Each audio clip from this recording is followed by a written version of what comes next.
You don't get betrayed by strangers, you get betrayed by someone you trusted, someone you let close, someone who knew enough about you to hurt you precisely. And that's why it breaks something deeper than just emotion. It shakes your judgment, your memory, your sense of what was real, because now you replay everything, every conversation, every moment, trying to find where it changed, trying to understand how someone who stood that close could turn that way. And here's the part that hits harder. You didn't see it coming, not clearly, not in a way that would have made you act differently, because betrayal never announces itself. It builds quietly, right next to you, just like it did with Judas Iscariot, standing beside Jesus Christ, not as an enemy, but as someone trusted, included, chosen. And that's the first thing you have to understand if you're going to survive betrayal.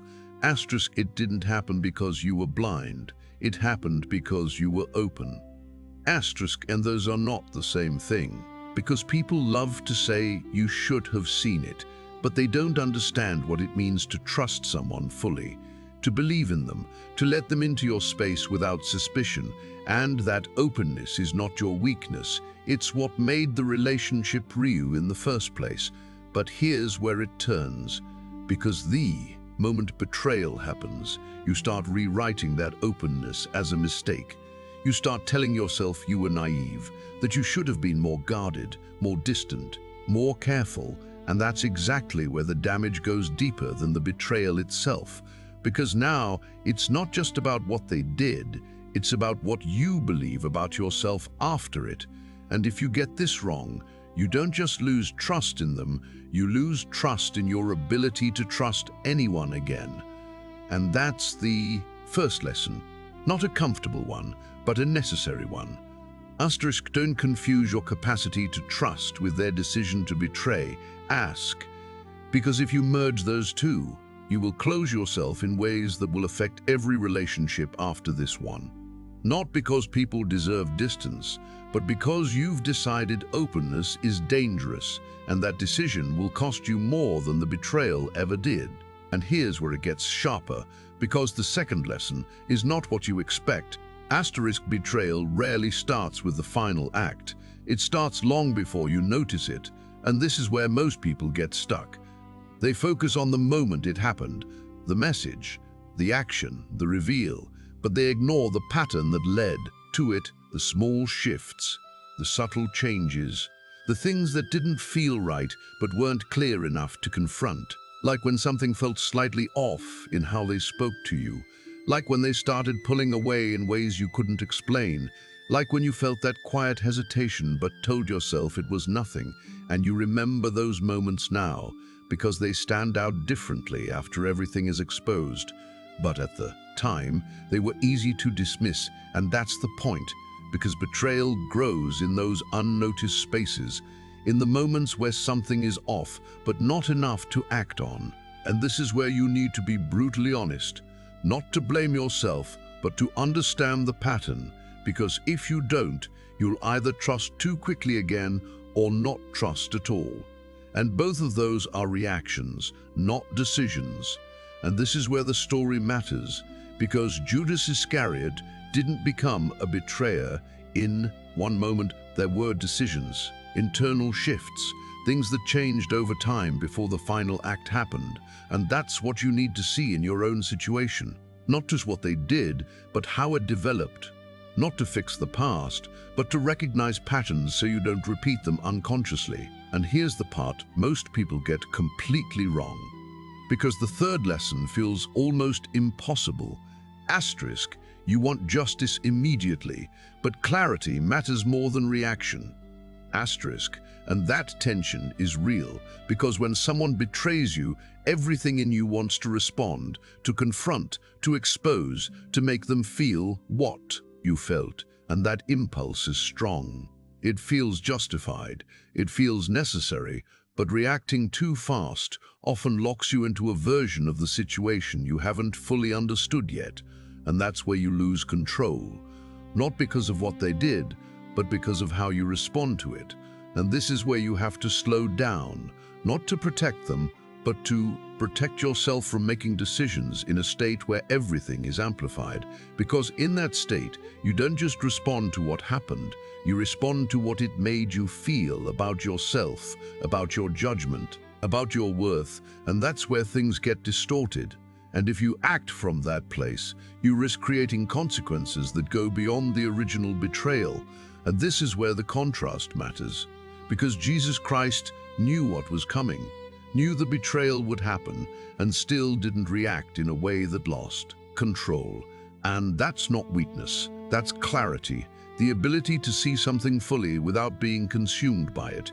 And that's what you need here, not immediate action, but clear understanding, because clarity is what allows you to respond in a way that doesn't damage you further. And here's where it gets even more uncomfortable, because the fourth lesson is the one most people try to avoid completely. Asterisk, you are not just dealing with what they did, you are dealing with what it revealed in you. And this is where the real work starts, because betrayal doesn't just hurt, it exposes, it exposes, it exposes where you depended too much, where you ignored something you felt, where you attached your sense of stability to someone else's consistency. And that's not easy to face, because it shifts the focus from them to you, and your instinct will be to stay focused on them, on their actions, on their choices, because that feels justified, that feels clear. But staying there keeps you stuck, because you can't change what they did, but you can understand what it uncovered in you. And if you don't do that, you carry the same vulnerability into the next situation without realizing it. And that's how patterns repeat. Not because people are the same, but because your response hasn't changed. And this is where you have to be precise, not harsh, but honest. Ask yourself where you ignored that quiet signal, where you felt something was off and chose to move past it, where you gave trust faster than it was proven. And this is not about blaming yourself, it's about reclaiming awareness, because without awareness, nothing shifts. And this is exactly where most people refuse to go, because it's easier to say, they betrayed me, than to ask, what did I miss? What did I allow? What did I avoid confronting? But that question is the one that breaks the cycle, because once you see it, you can't unsee it. And that's where your decisions start changing, not from fear, but from clarity. And this leads directly into the fifth lesson, and this is where most people lose themselves completely. Asterisk, you start questioning your own judgment instead of recalibrating it. Asterisk. And that difference decides everything, because after betrayal, your mind goes back through everything. Every detail, every word, every decision, and you start asking, how did I not see this? What's wrong with me? How did I trust them? And those questions feel natural, but they're dangerous if you don't handle them correctly, because they don't just analyze the situation, they attack your ability to trust yourself. And once you lose that, everything becomes unstable, every new interaction feels uncertain, every decision feels questionable, and you either overthink everything or shut down completely. And both of those are reactions, not recovery. And this is where you need to make a clear distinction. You didn't fail because you trusted. You need to adjust how you evaluate trust, and that's a different process entirely. It's not about becoming closed, it's about becoming aware, not suspicious, but attentive, not guarded in a way that isolates you, but grounded in a way that allows you to see patterns earlier. And that shift only happens if you stop attacking your judgment and start refining it. Because if you don't, you will either trust too quickly again or not trust at all, and both will lead you back into the same cycle. And here's where it turns again. Because the sixth lesson is the one that separates people who recover from people who stay stuck for years. Asterisk, you have to accept that closure may never come from them. Asterisk. And this is where most people get trapped, waiting for an explanation, an apology, something that makes sense of what happened, something that gives you a clear reason you can hold on to, and that waiting feels justified. Because you want to understand, you want to complete the story. You want something that resolves the confusion. But here's the reality, you may never get it. And if your ability to move forward depends on them giving you closure, You've tied your recovery to the same person who caused the damage, and that keeps you stuck in a loop, replaying the same questions, expecting an answer that may never come. And this is where you have to make a decision that feels unfair, because it is unfair. Asterisk, you have to close the loop without them. You have to accept that what happened is enough to move forward, even if you don't fully understand why it happened. And that's not easy, because your mind will keep searching for reasons, for explanations, for something that makes it make sense, but not everything will make sense. And waiting for it to does not heal you, it delays you. And this is where you take back control, not by getting answers, but by deciding you don't need them to move forward. And here's where it becomes even more uncomfortable, because the seventh lesson goes against what most people instinctively do. Asterisk, you want to close yourself off, to protect yourself, but that will cost you more than the betrayal itself. And this is where people quietly destroy their future relationships without realizing it, because after being hurt like that, the natural reaction is distance, control, limitation. You tell yourself you'll never let someone get that close again. You'll never trust that deeply again. You'll never give someone the same access again. And that feels like strength. It feels like you've learned your lesson. But look closer. That's not strength. That's fear, reorganized into a system. And the problem with that system is it doesn't just block betrayal. It blocks connection. It blocks depth. It blocks everything that made the relationship meaningful in the first place. And you don't notice it immediately, because on the surface, everything feels safer, more controlled, more predictable. But underneath, something else is happening. You're filtering people before they even have the chance to show who they are. You're holding back parts of yourself automatically. You're analyzing instead of experiencing. And over time, that becomes your normal. And once it becomes normal, it becomes invisible. You don't even realize how much you've closed off. You just feel like things don't go as deep as they used to, like something is missing, like you're always slightly distant, even when you're present. And that's not healing, that's adaptation. And adaptation keeps you functional, but it doesn't make you whole again. And this is where the contrast matters. Because Christ knew exactly who Judas Iscariot was becoming, and still didn't shut down his capacity to trust others, didn't turn every relationship into suspicion, didn't let one betrayal redefine how he related to everyone else. And that's the line you have to protect, not your ability to trust, but your ability to trust wisely without shutting yourself off completely. Because once you shut down, you don't just avoid pain, you avoid everything else with it. And that's a loss you don't feel immediately, but it grows over time, quietly, in the way your connections become surface level, in the way you hold back, even when you don't need to. And that's the cost most people never calculate when they decide to close themselves off. And this leads directly into the eighth lesson. And this is where most people get it completely wrong. Asterisk, forgiveness is not about them. It's about what you carry forward, as this is where people resist the most, because forgiveness feels like letting them off, like minimizing what they did, like saying it didn't matter. And that's not what it is. Not even close. Forgiveness is not agreement. It's not approval. It's not pretending it didn't happen. It's releasing your attachment to the need for them to fix it, to undo it, to suffer for it in a way that balances what you felt. And that attachment is what keeps you tied to the situation long after it's over. Because every time you replay it, every time you revisit it, every time you hold on to the anger, you keep the connection active, not with them physically, but internally. And that's what drains you, not the betrayal itself, but how long you carry it without releasing it. And this is where you have to be precise.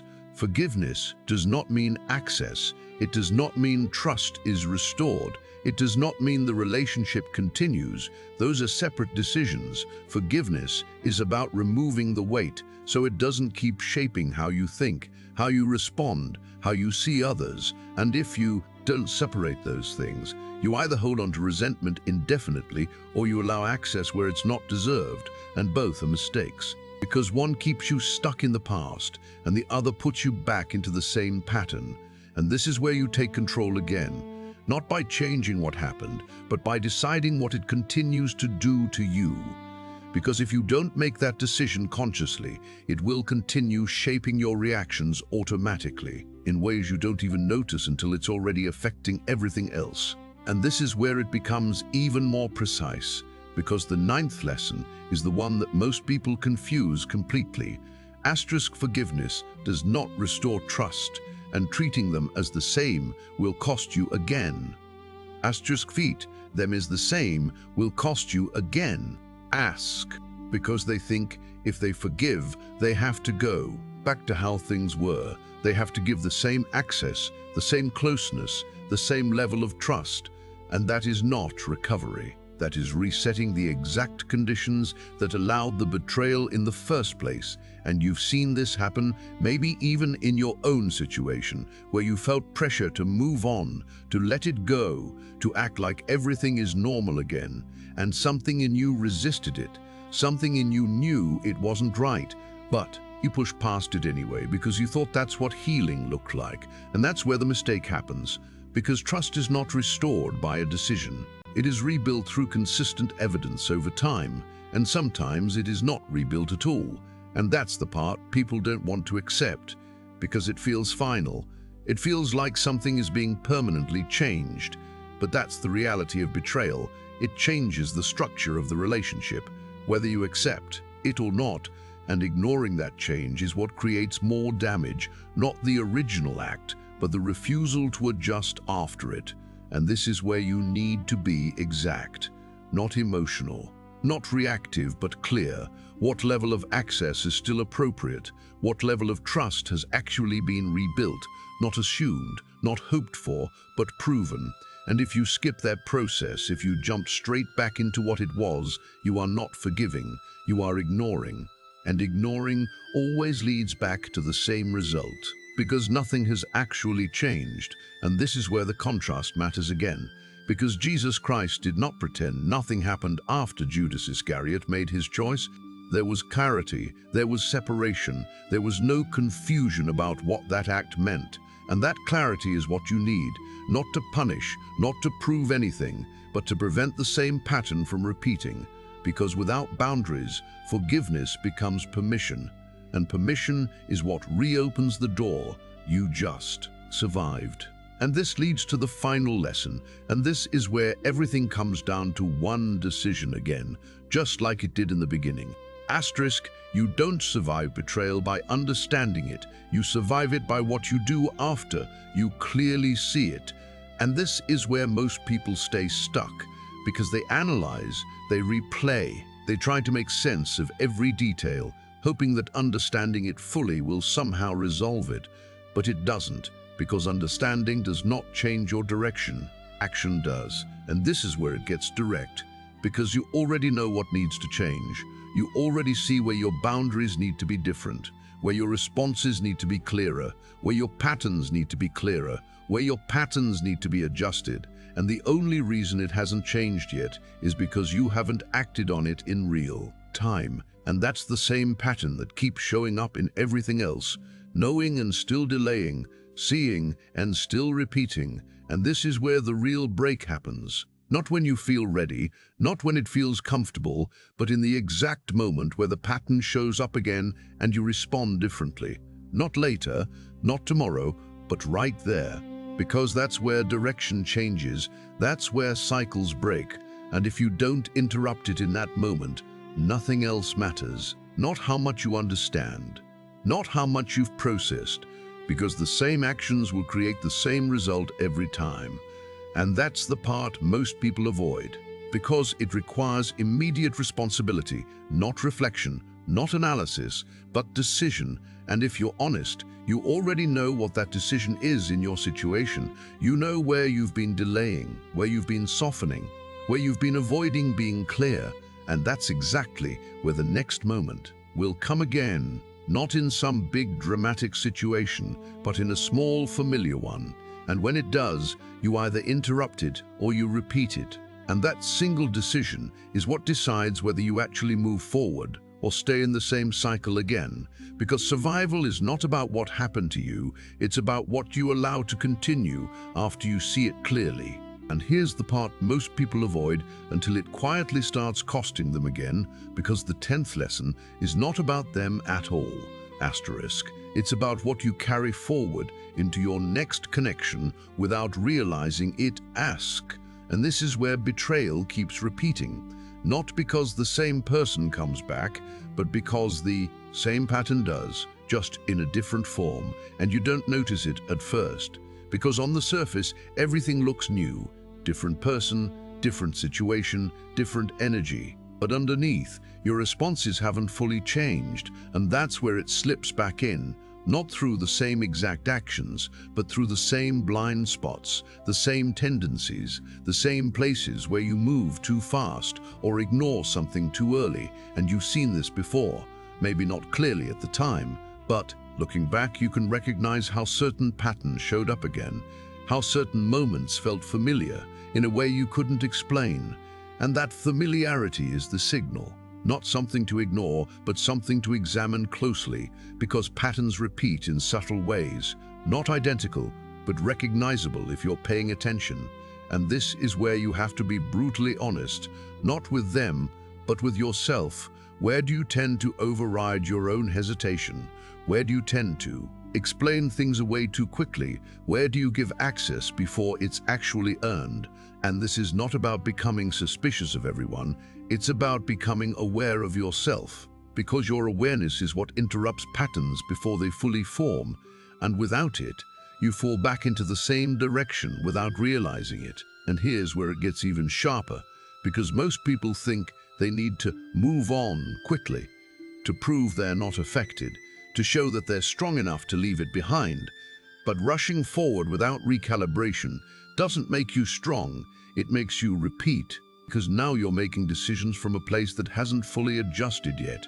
And that's where mistakes happen again. Not because you didn't learn anything, but because you didn't apply it in real time. And this is where you need to slow down, not emotionally, but structurally.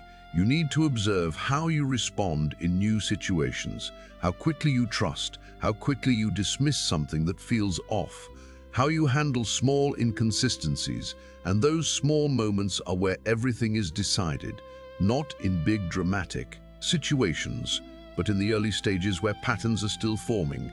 And if you miss those moments again, the outcome will look different, but the direction will be the same.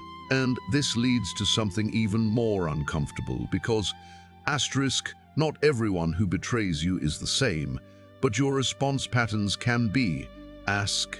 And that's the part most people don't want to accept, because it shifts responsibility back to you, not for what happened, but for what happens next. And if you ignore that, if you keep focusing only on what they did without adjusting how you respond moving forward, then the cycle stays active, just waiting for the next situation to replay it. And that's why some people experience the same type of betrayal over and over again. Not because they attract the same people, but because they repeat the same responses, the same level of openness at the wrong time, the same tolerance for things that should have been addressed early, and until that changes, the result doesn't change either. And this is where everything becomes very simple and very direct. Not easy, but clear. Asterisk, you don't survive betrayal by closing yourself or by rushing forward. You survive it by changing how you respond in the exact moments that used to lead you into it. Asterisk. And those moments are small, almost invisible if you're not paying attention, like when something feels slightly off and you choose whether to address it or ignore it. Like when someone crosses a line in a subtle way and you decide whether to correct it or move past it. Like when you feel that hesitation and decide whether to trust it or override it. And those are the moments that decide everything. Not what you say, not what you believe, but what you actually do right there. And if you're honest, you already know exactly where those moments are for you. You've seen them before, you've felt them clearly, and you've moved past them more than once. And that's the only reason the pattern ever had a chance to grow. Not because you didn't know, but because you didn't act on what you knew in real time, and that's the shift that decides everything moving forward. Not more analysis, not more reflection, but immediate response when it happens again. Because it will happen again, not in the same way, but in the same type of moment. And when it does, you either interrupt it or you repeat it. And that single decision is what determines whether this becomes a turning point or just another cycle. Because surviving betrayal is not about understanding the past, it's about refusing to recreate it in the future. And here's where it turns from recovery into something much harder, because the next lesson is not about what you do with others. Asterisk, it's about what you do with the anger that doesn't leave as quickly as you want it to. And this is where most people either damage themselves or damage everything around them without realizing it, because betrayal doesn't just hurt, it creates pressure, a constant internal tension that looks for somewhere to go. And if you don't handle it consciously, it will come out unconsciously in your tone, in your reactions, in how quickly you get irritated, in how easily you assume the worst. And you felt this already in moments where you reacted stronger than the situation required, in moments where you reacted stronger than the situation required, in moments where something small triggered something much deeper and you knew it wasn't just about what was happening right there. It was connected to something unresolved. And that's what makes this dangerous, not the anger itself, but where it goes when you don't direct it. Because unmanaged anger doesn't stay contained. It spreads. It shows up in places that have nothing to do with the original situation. It affects people who didn't cause it. It shapes how you interpret everything moving forward. And over time, it becomes part of how you operate. Not because you chose it, but because you didn't process it when it first appeared. And this is where most people make the same mistake. They either suppress it completely or they release it without control, and both lead to the same outcome. Because suppression keeps it active internally. It doesn't disappear. It just goes underground and builds pressure, while uncontrolled release pushes it outward in ways that create more damage, more conflict, more consequences, and neither of those resolves it. They just move it around. And that's why you still feel it even after time has passed. Because time does not process anything, it only creates distance. And distance without processing leaves the core untouched. And that's why it resurfaces later, often stronger, often in ways you didn't expect. And this is where you need to be precise, not emotional, not reactive, but deliberate. Asterisk anger has to be processed, not ignored and not weaponized. Asterisk. And that means facing it directly, understanding what it's actually connected to, separating what they did from what it triggered in you, because those are not the same thing. What they did caused the reaction, but the depth of the reaction is tied to something internal, something that needs to be addressed if you don't want it to keep showing up again. And this is not about excusing what happened, it's about removing its ongoing influence over you, because as long as that anger remains unprocessed, it will keep shaping your responses automatically. And automatic responses are what create patterns, and patterns are what determine direction. And here's the part most people don't want to admit, because it feels uncomfortable, but it's necessary. Asterisk, if you don't process what you feel now, you will carry it into every future interaction without realizing it. It will show up in how quickly you distrust, in how easily you withdraw, in how fast you assume someone's intention, and you won't connect it back to the original betrayal. You'll treat it like your normal reaction, like this is just how I am now. And that's exactly how it becomes permanent. Not because it has to, but because it was never addressed when it first appeared. And once something becomes your normal, you stop questioning it. You stop challenging it. You stop challenging it. You just operate from it. And that's how one situation ends up shaping everything that comes after it. And this is where the decision becomes clear, not easy, but clear. You either face what you feel and process it until it no longer controls your reactions, or you carry it forward and let it shape everything without you even noticing it.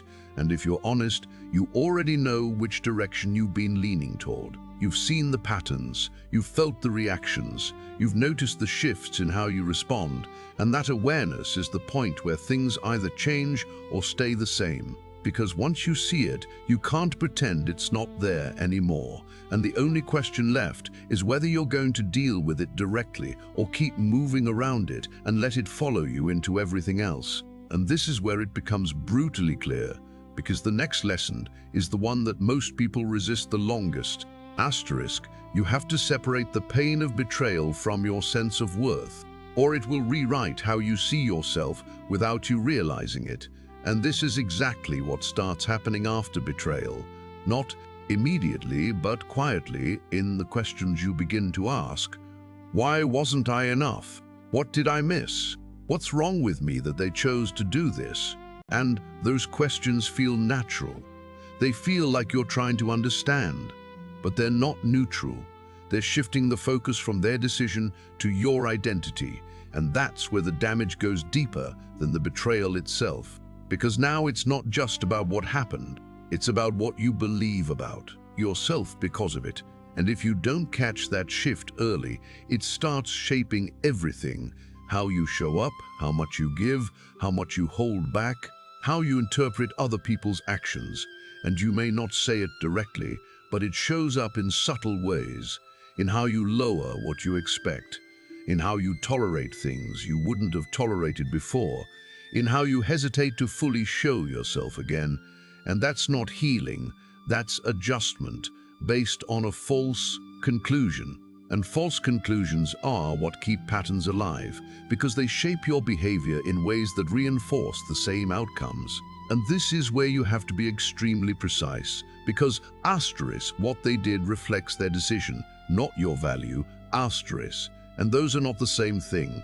But after betrayal, your mind tries to connect them, because it's trying to find a reason that makes sense, something you can control next time. And the easiest way to do that is to assume it was something about you, because if it was about you, then maybe you can fix it, maybe you can prevent it, maybe you can make sure it doesn't happen again. But that logic is flawed because it gives you a false sense of control at the cost of your identity. And once you accept that, you start adjusting yourself in ways that have nothing to do with the actual cause. You become less open, less direct, less willing to trust, not because that's what's needed, but because you're trying to avoid something that wasn't actually caused by who you are.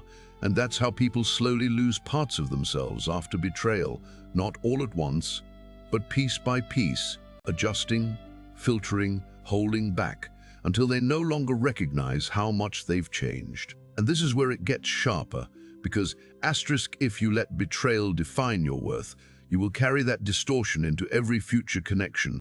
You will read situations through that lens. You will assume meaning where there is none. You will assume meaning where there is none. You will react to things that haven't actually happened, and you won't even realize it, because it will feel justified. It will feel like you're protecting yourself. But in reality, you're operating from a belief that was never true to begin with, and that belief is what shapes your actions, and your actions are what determine your outcomes. And that's how the cycle continues, not because the same people keep showing up, but because the same internal interpretation keeps driving your response. And this is where the decision becomes unavoidable. You either separate what happened from who you are, or you let it merge and shape everything moving forward. And separating it is not automatic. It requires conscious effort. It requires you to challenge the conclusions your mind has already started forming. It requires you to stop reinforcing thoughts that tie your value to someone else's decision and replace them with something accurate, something grounded, something that reflects reality instead of reaction. And that's not easy, because those thoughts feel convincing. They feel real, but they are not facts. They are interpretations, and if you don't question them, they become your baseline, and your baseline determines how you move through everything that comes next. And if you're honest, you can already see where this is happening, in how you think about yourself now compared to before, in how certain doubts have started to appear that weren't there before, in how your confidence has shifted even slightly. And that shift is exactly what needs to be corrected, not by forcing yourself to feel differently, but by refusing to accept a conclusion that was built on someone else's choice. Because if you accept it, it becomes part of you. And if it becomes part of you, it will shape everything else, quietly, consistently, without you even realizing how much it's influencing your decisions, your reactions, and your directions moving forward. And this is where everything either comes together or falls apart, again, because the final lesson is the one most people understand but still avoid acting on. Asterisk, you don't survive betrayal by what you realize. You survive it by what you do the next time the same kind of moment appears. Asterisk, and that moment will come, not in some dramatic way, not in a big, obvious test, but in something small, familiar, almost identical to what you've already experienced. When someone says something slightly off and you feel it, when something doesn't add up and you notice it, when a line is crossed just enough to question it, and in that exact second, everything is decided, not your past, not what they did, but your response, right there. That was the moment. You felt it, and last time you ignored it. And that's the part you can't hide from anymore, because you already know how this plays out when you move past it. You already know what happens when you soften it, when you explain it away, when you tell yourself it's nothing, because you've lived through the result of that pattern and pretending you don't recognize it this time is exactly how it repeats, not because you don't know, but because you didn't act on what you knew when it mattered. And here's the shift, the one that actually changes everything. Asterisk, you don't need more time, more understanding, or more clarity. You need to respond differently in that exact second, not later, not after you think about it, not after you see how things play out, but immediately, when you feel it, when you notice it, when something in you says, this isn't right, because that signal is the only thing that stands between you and repeating the same outcome again. And if you override it again, if you delay it again, if you choose comfort again, then nothing changes. Everything stays exactly where it is, just with a different person, a different situation, but the same result. And this is where it becomes direct, because you already know exactly where this is going to show up. You know the type of moment, the type of situation, the type of interaction where you've made the same choice before, and that awareness is not random, it's specific. It's pointing you to the exact place where the pattern needs to be broken, and the only reason it hasn't been broken yet is because you've moved past that moment every time it appeared. No more later, no more let's see, no more maybe it's nothing, because that's exactly how it happened before. And if you're serious about not repeating it, then this is the line, this is the point where everything changes, not through reflection, not through analysis, but through action, real, immediate, uncomfortable action in the exact moment where it matters. And that decision, that single interruption, is what separates repeating the same cycle from actually moving forward. Because surviving betrayal is not about what they did, it's about what you refuse to allow again once you see it clearly.